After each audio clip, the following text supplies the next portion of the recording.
Brought to you by the Department of Neighborhood's Generational Wealth Initiative, the Washington Housing Finance Commission, and Rainier Avenue Radio.org. Create your generational wealth for you and the future of your families. This is Big Poppy, host of Jazz from the Cabinets. Join me each week for a listening tour of the first century of jazz, an eclectic mix of Dixieland, big band, cool jazz, bebop, contemporary jazz, world jazz, all jazz in all forms. That's Jazz from the Cabinets with Big Poppy on Rainier Avenue Radio, streaming worldwide on RainierAvenueRadio.world. My name is BK, International Talent Scout. I'm bringing a brand new show to you called BK Presents. 30 minutes, non-stop, your favorite in gospel music studio session. Going deep into interviews with your favorite artists, producers, and their engineers. You and your concert previews and concert reviews. Get it all on bkpresents.com. Are you in need of new or gently used clothing? Hope's Community Closet is here to help. We offer a wide range of clothing for men, women, youth, children, and infants. Join us on the fourth Saturday of each month from 12:30 to 4 at the Silent Task Force. We're giving clothing with care, community with heart. Lovely Ladies Lemonade for sale, and shop to the sound of old school soul. Any questions? Contact Alicia Kennedy, Executive Director of Women United at 206-316-7601.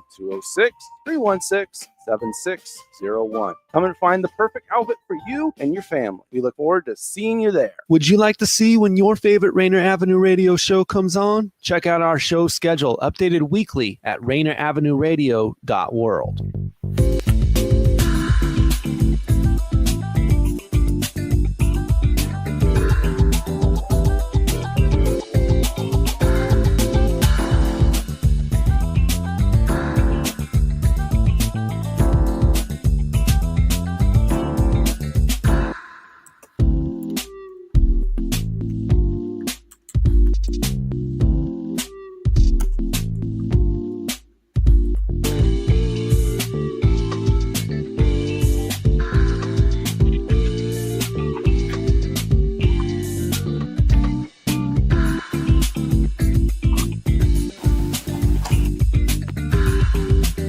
Well, hello everyone, and thank you for joining another episode of Real Estate and Money. We're enjoying the beautiful weather today, and we're enjoying each other. Hello, Violeta.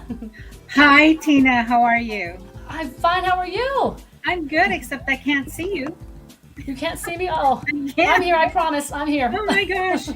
Okay. Well, you look beautiful. Absolutely beautiful. Well, I'm sure you do too. I can't see you, but you're always gorgeous. So yeah. Okay. She's my movie star. Did I ever Yes. tell you guys that? Tina is my movie star. Oh yeah. So. Ditto, V. Ditto. But anyways, thank you. Well, thank you for joining, everyone. You know, it's good to be live here once again, and we're going to be talking about once again senior living and people who are looking into getting into elderly housing. And this is part of a series that we're going to be doing for the next couple of weeks on senior housing. Yes. Again, you know, we talked last time about how our population is aging, and we want to age gracefully. So, you know, we want to make sure that if for us, we can think about these things now as we roll into our 70s and 80s and still functional, before our family members need to come in and deal with all this, right? Yes. You do it with mom and dad who are, gosh, dad has early on stage dementia. Mom needs 24/7 care. So what do you do? Let's prepare now, and we'll help you with some guidance and some options.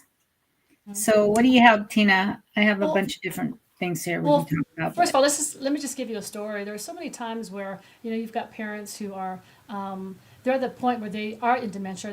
They're no longer in denial, or the family's no longer in denial. And now all of a sudden it's emergency care. Your parent took off for 4 or 5 hours and nobody could find them because they forgot how to get back home, and they didn't know your phone number, where they were, who they were. So in these situations, it's nothing that you planned for. So what do? Do you take them in? Are you working during the day? Do your kids need schooling? Do you have proper care at home? What do you do? A lot of times when these issues happen, you don't want to be caught off guard. You want to be planned way in advance. And if your parents are of sound mind and they're kicking it, they're 75 years old, 80, and they're doing the salsa dancing on Friday nights and they're doing the casinos on Sunday, you may think to yourself, hey, they're fine. They're indestructible.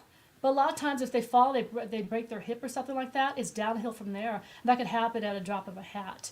So it's not something that you think about when it happens.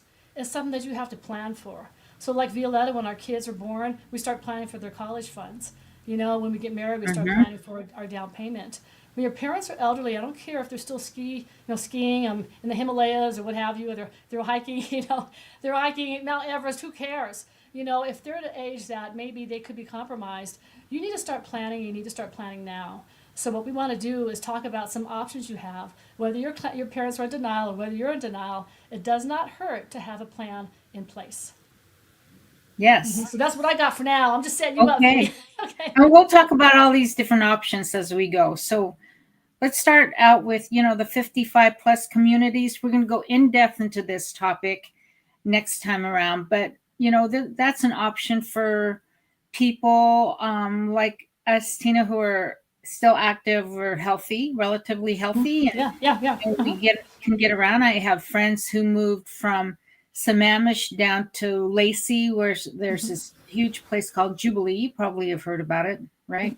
Yes. Jubilee, where it's an active community. They have golf on site. They have all kinds of activities happening. I actually had a client, was at the beginning of last year, who moved into a 55 plus community, brand new. She got to pick all her things for the home, and as far as the different options on materials and paint colors and all that. And then now she's forgotten her other friends because she's so busy with the lifestyle that offers you, which is very active. They have cooking classes, they have excursions, they have hikes, I think they have movie nights and gosh, her girlfriend's like, I don't know what ever happened to her because she doesn't call us anymore. She's got new friends. Because you're boring. She's having too much fun when she's at.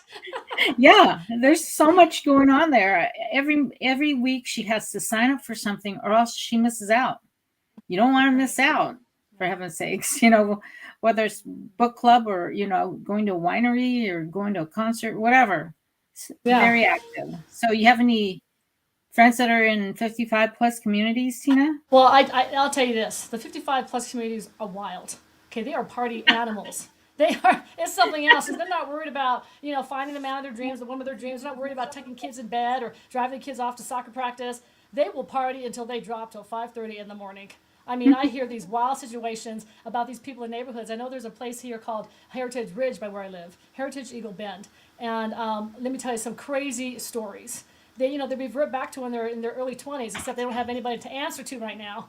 Even the police, they don't have to answer to anybody. But, they are vibrant, active communities. This isn't your, snooze during the afternoon type of crowd. They're out there, they're taking the golf course out, and they're having parades with golf course, and they're drunk, and they're crashing into mailboxes. They're just doing all types of crazy stuff. They have car shows, they have swimming parties.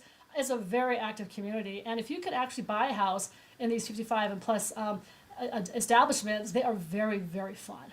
They're very, everybody knows each other. It's an actual community. Yeah. You usually have a clubhouse where there's swimming, there's pool tables, there's golfing, there's recreation services and classes. So it is a retirement person's dream home or party plan. So, if your parents, or if you're able to get to these over 55 communities, I say go for it. Because, they do increase in value because the population of those in that age over 55 is growing every day exponentially. And the prices of your houses are going to go up. But don't think it's a sleepy community. And if you turn your radio up, you're going to be reported to the HOA. That is not the case here. It's not the case. It is party city. And there's no, you don't have to worry about, the kids running around the neighborhood and seeing what you're doing. You don't have to worry about any of that stuff. There are no kids. No kids in these communities. It's insane. So you got grandkids and stuff, but really the predominant demographic there are people over 55. So I Yeah. know, I sing and I play piano and stuff, and I am always asked by these communities to go out and sing for happy hour. And, they're drinking, they're eating, they're singing, they're dancing. They don't have a care in the world. They don't have to worry about where are my kids at? What do I have to cook for dinner? I have to pick the Yeah. kids up from basketball practice. There is none of that going on. There's none of that going on. A lot of times they'll have chaperones, or them themselves. They take the golf course to the whatever, to the community house or what have you. But they are having parties, and if you can buy these neighborhoods, I'd say go for it. And they're usually gated communities. They are usually They get transportation services to shuttle a whole bunch of people, like behind me, the Tula Festival, which ends at maybe tomorrow, but the whole month of April, they could go take groups up there and have a day.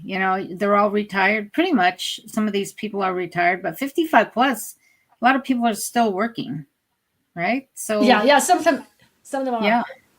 yeah. But there's so many things going on. The client that I placed in a 55 plus community, I still get emails from their social director, and I'm going, dang it, I wish I was living up there. I would go do the chocolate making thing or really cook off. It's like, what? The wine and whiskey tasting jazz festival. Yeah. I don't do that here, where I live. But it sounds like there's so much fun in these places, and we'll talk about what's available in those next time around.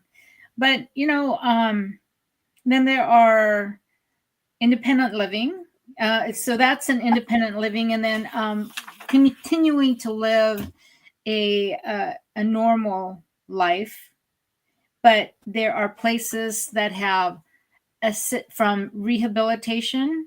You move into various buildings within this complex. So first you're probably in rehab, then you're in assisted care living, and then maybe it becomes a memory care area, and then total 24/7 care, total health issues for that family member. So that's one that's kind of, continuing to live in a permanent location. I've seen that, and it's really sad when you see someone in rehab and then you walk down the hall and you see a bunch of people in wheelchairs sitting in the hallway looking down, and there's not much going on, except if they are cognitive, they can go into bingo night. So those places have some activities, or they do excursions to the Tula festivals, or go shopping as a group, or just go take a little sightseeing tour somewhere, go to Pike's Place Market. But that one, you can transition from one health issue to another. All the same place. All at the same place. And I believe your sister worked in one of those, right? Or was she just strictly memory care? No, she was in memory care. She ran that unit. And remember, we went to go sing. Me and Violeta went to sing Christmas carols at this establishment. With some other people, not just us. There's other people. With 5 of us and Ed. Yes, Ed Ramirez. But yes, we sang for about an hour and a half at an assisted care. Yeah, it was a memory care.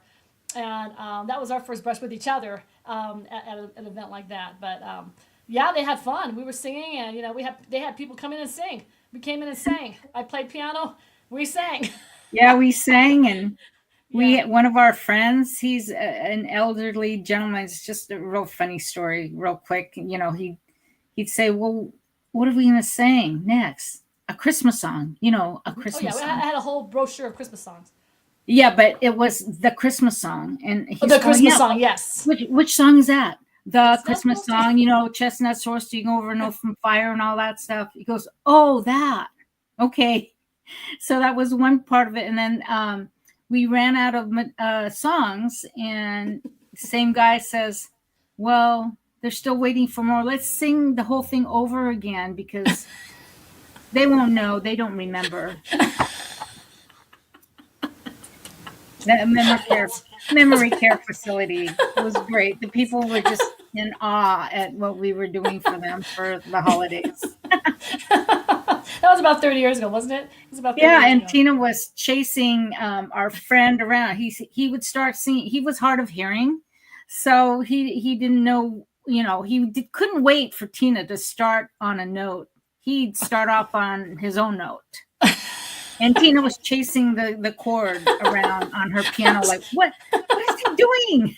Why is he singing now? It's not time I know. yet. I think they're taking applications, Ed. You may want to. Yeah. But, That it was something fun that- though. It was fun. It was great. We had time to volunteer and stuff. At the radio station, we worked for. What was it? KM, It was Salem. Salem Communications. It was all the Yeah. Christian radio stations and the Hispanic radio stations. Yeah, but these assisted care livings, you get entertainers like ourselves that come in. They take care of you for Christmas, for Easter, Mother's Day, Memorial Day, 4th of July. They have parties. I remember there's a place in Seattle. Oh God, I think it's called the Green Dolphin. They have a club called the Green Dolphin that is up there, up on Capitol Hill, I think, that overlooks Leshire or something. And they have happy hours every Wednesday from like 5:30 to 7:30, and they have the best bands in Seattle that actually go every week.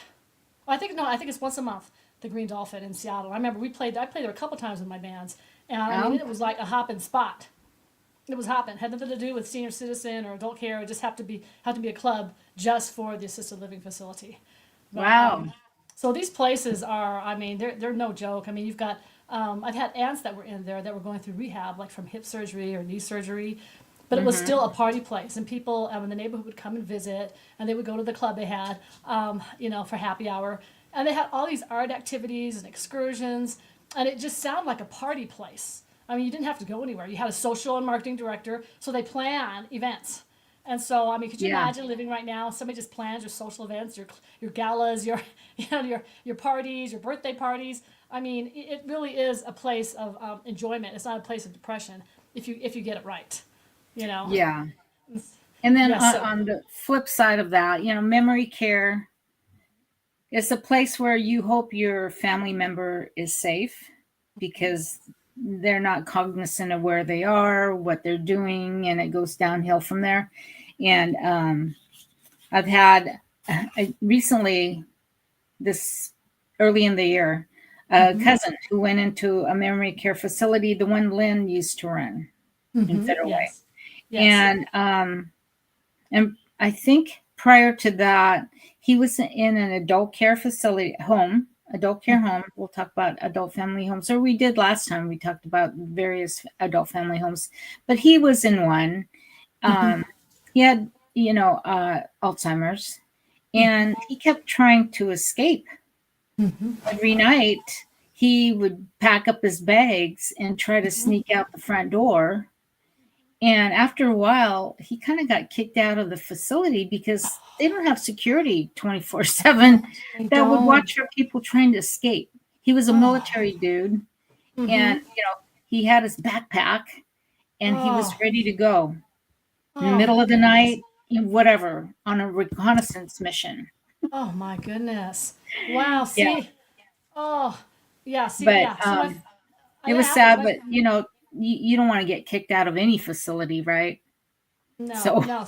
Especially if you're there because of the price point and stuff like that. And then now he's got to go to a facility where there is security. Which Exactly. is more, Strap him down. Yeah. Well, I know my father, he was kind of like in the middle of, he was a functioning dementia. He was functioning still. And so one day I was at my uncle's house, and he drove to come meet us at my uncle's house from the Rainier Beach area to West Seattle. And he was lost for like 3.5 hours. Nobody could find him, and there weren't cell phones back then. And we drove up and down California Avenue until we found him. And he recognized us, but he did not know how to get home, where he was going, what he was doing. Oh no! But it comes in phases. It isn't like, okay, all of a sudden one day you forget everything. It just comes in, whether what they eat or they don't blood pressure. It doesn't make a difference. Or sugar amount, whatever. But it would come and go with ebb and tide. And so sometimes it was perfectly normal, but a lot of times, he took off, and so we had to eventually get him some care. For that. And that could be quite pricey on a family. If you have one spouse that is fine and is independent, then you have another one who is deteriorating. it's kind of hard on both. Yeah. What do you do? Do they need extra care? Do they need what's called angel helpers? People who come to the house, maybe a couple hours of the day, and they give Yeah. the spouse that isn't independent. You give them a break for a couple of hours. Yeah. They can bathe the client, or they can help them with items that the independent spouse can help them with. So there's a cost to that. And sometimes Medicaid or sometimes insurance covers that. Hmm. But most of the time, you do need to dig into your equity or savings or something in order to finance those type of situations. Yeah. And Tina will talk about that in a little bit. But yeah, in-home care, quite expensive. But, my father-in-law was in home care, and he said, "You're going to take me out of this house in a box because I ain't moving Yeah. from my lake, from all the things that I know." They just don't want to move. And if you have the finances, you can do that. Yeah. He did, but that it truly is probably the most expensive option. Don't you think, Tina? Yeah. Yeah. In-home care, yeah. But if they have to go somewhere and live in a facility, that is primarily the most expensive. But I mean, if your parents are cognitive, maybe they just can't get around as much. Their just mobility is not as good. Those are the most dangerous because there's nobody there to watch them. Yeah. You're right. If something happens, that could be very costly. Yeah. I know of an 80-year-old who was still driving around, but didn't know how to get home. Oh gosh. See, yes. See, this Yeah, is the you thing. can get Yes. into an accident or whatever, and you're not even near home. So, what do you do when your parent is like that? Yeah, I know my mother had when you put around your neck, there's a button that's help me, I can't get up. That button Oh that yeah, she yeah. had, she had a big one. And Lifeline. Yeah. she had one in her home. I mean, nowadays they've got cameras you can put in every room and watch your loved ones. But I used to direct an elderly gospel choir at Immaculate Conception Church in Seattle, and a lot of them passed away, and a lot of them weren't found for days. I know some people who passed, and if they had been found, they would not have passed. If they got, they were just on the floor. They couldn't get up or they hurt themselves bad. But I mean, if you can put cameras up, if your parents would allow you to put cameras up to Yeah. monitor them, or if they had things where they can press a button and get Right. the help they need in a timely fashion, that's very crucial. Yeah. Before all the security cameras came into play and became a great option and very cost effective.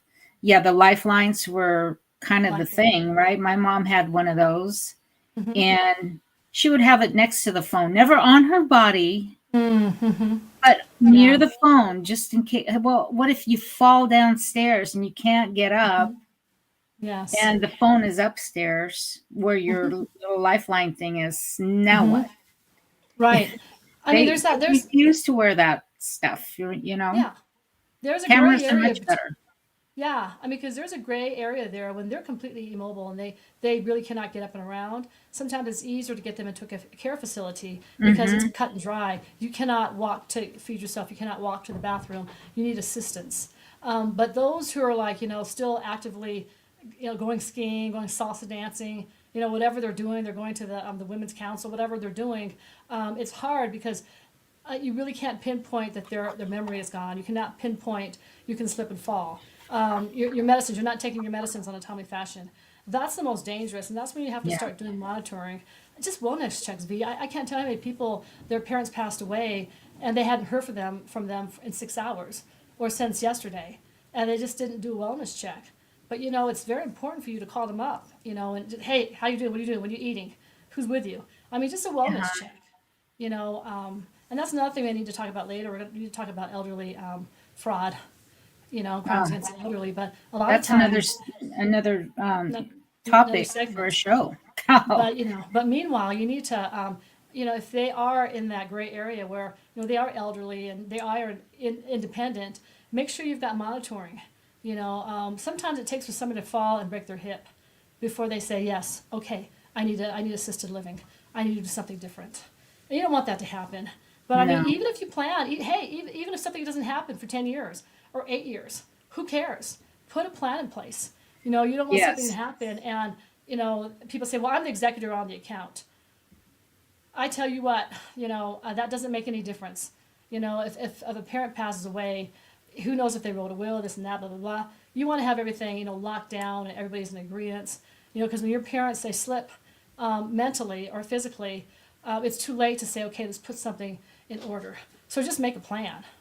Yeah. And now's the time to make a plan. That's the second part of our talk today, is that the family needs to have a plan. Your parents are getting older, and maybe you see a glimpse of something not so well in their future. So you need to plan now, get together as a family, talk about the home that your parents or grandparents are in, and what that you all want to do with that. Do you want to keep it in the family? Do you want to sell it, or do you need to sell it in order to afford a facility to move your parents to? Right. And hire a lawyer to get a will. That's the other thing. Get a will done, because some people pass away without a will. Nothing goes through probate, and it's a big mess for the family to try to figure out.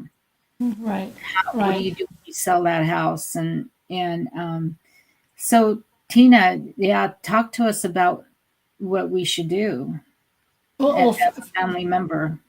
Well, the first thing you need to do is find out about your parents' finances. I know they like to keep secrets on who's got money and where their money is at. They may be hiding money from each other, but you need to get an account of all of their finances and make sure that it's part of a trust, so that if something should happen to them, there's an executor that takes care of all their finances. And also, you want to make sure, if you do sell your parents' house, even if they say, no, I'm not selling this house, go in there right now and start cleaning all the hoarding out of the house. Start cleaning unnecessary items. If they want to give away a piano, have them give it away now, or have them write who's going to get the piano, or who's going to get the vacuum, or who's going to get the china. But at least to have them start clearing their house out, even if they're fine and they're not sick, or start taking care of extra items in the house. And should they pass away, or should they decide to sell the house, and it's going to be an urgent type of thing, you would have already taken care of all the junk that needs to be out of the house. It'll be that much easier. And call Violeta up. Find out how much their house is worth. A lot of them may have $800,000 equity in their house, and they're like, oh, I didn't know I had that much money. Let's go. So they may change their mind once you find out what the value of your house is. So I just say, get a firm grip on your finances right now. If you can, find out where your CDs are, where your 401ks are, where your annuities are, your secret savings accounts, your POAs for your grandchildren, your savings bonds. Get that all in one place and have an executor or somebody know about them. Not necessarily have access to them. Just know who the bankers are. Is it Key Bank? Is it U.S. Bank? Is there a financial advisor that you have? Make sure that you have all their insurance policies, everything as a child. And you can talk about a trust and that sort of thing. But if they were going to sell their house, make sure you talk to like Violeta. Call her up and say, hey, listen, my parents, maybe they'll sell the house this year. Maybe they'll sell it in 5 years. Could you give us the market value on the house? I think it's very wise for family members to know. You don't want your parents to pass away. The house is worth $1 million. You sell it for $750 because you don't know, and you're desperate because you want to sell to get the money for the funeral. So find that stuff out now. A lot of people get ripped off when their parents pass away and the kids are trying to sell their house. They get ripped off. So find out what the value of your parents' house right now while they are alive, not when they're sick, not when the vultures are circling. You want to do it now. And, to prevent the circling of the vultures, have mom, assign jewelry to certain people. That means there's sentimental value and everything, right? So have them distribute their things now that are of value. That may sound kind of hard, but you know what? If they should pass away and mama's jewelry is not accounted for, there's going to be a fight, and you lose family relationships. So don't do that. Plan ahead. It's hard enough. It's such an emotional time. Don't make it worse by having internal fighting. Oh, exactly. Who gets what? No, they said I should have the beach house because, I use it all the time. Yeah. Well, or I have the son, and nobody else has any grandkids, so I get the house as I have the grandson. Yeah. All that kind of. I've heard craziness, and I've had lawyer friends who have fought over $750. 13 of them. So get that stuff taken care of right now if you can. But call Violeta. I think if you have elderly parents right now, they're sitting in the house they've owned since 1967, and that happens, get somebody to give you the value of the house. Kind of figure out what its worth is. Yeah. Now. Yeah, and have these discussions now. rather than later. Oh, yeah. Yeah. So, but there's my phone number there, 253-332-5986. Please call me if you have any questions about financing your parents' home, or if they need special financing now that they're elderly. There's some reverse mortgages out there. I certainly can help them with that. But V, give them your phone number. Tell them who they My can number, I'm with Coldwell Banker Danforth, and my number is 206-406-5784. Let us help you navigate through this very emotional time of life. And we can get this done with a lot of infighting, and you'll be all prepared for the move to the next chapter in your elderly, more mature family members' lives, right? Yes, that's it. So goodness. So I think that's time. But gosh, thank you so much for joining us this week. And we hope to see you next week. We're going to be continuing to talk about senior housing and senior living. Yes, you bet. Thank you, everyone. Thank you, Daniel. Bye. Thanks, Daniel. Bye.